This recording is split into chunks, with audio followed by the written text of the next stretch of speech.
Hindi pa man opisyal na nagtatapos ang El Nino pero ngayon pa lang pinaghahandaan na ang kasunod nitong La Nina na pinangangambahang magdadala ng mas maraming ulan.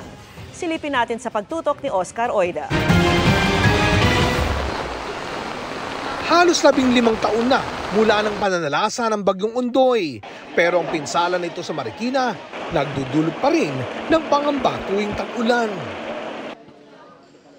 Tulad kay Aling Hasmin, 69 anyos, na nakatira sa bahaing lugar sa tabing ilog ng Barangay Malanday. Iniisip namin yung katulad nung Ondoy. Doon pa po kami sa kabila na yung bahay namin, nagiba. Kaya doon ako natakot, nagkaroon ako ng phobia. Takot pa rin, pero tila nakatulong umano ang tuloy-tuloy na dredging o pagpapalalim at pagpapalawak ng ilog mula 2009. Kaya hindi na binabaha kahit ang mga mabababang lugar ng lungsod. Tinitingnan pala talaga namin kung yung tubig. Sa awa ng Panginoon, hindi naman po. Meron tayong 6 na dredger. Batay na rin doon sa hydrological analysis na sinusunod natin.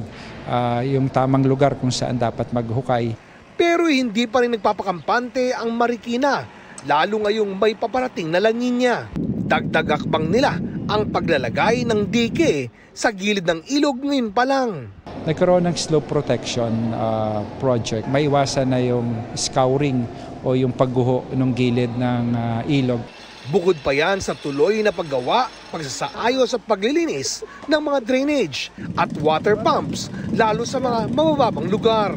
Lalo na dito sa Provident, meron 2 pumping station na iniligay dyan, na kung saan yung malakas na tubig ay habang hindi pa tumataas ng gusto, ay doon muna naiipon yung tubig at pag sa kanya ipapump out sa ilog. Lagi ring handang mag-rescue mga barangay officials at volunteers, lalo't natural na agusa ng Marikina Valley ng tubig mula sa matataas na lugar.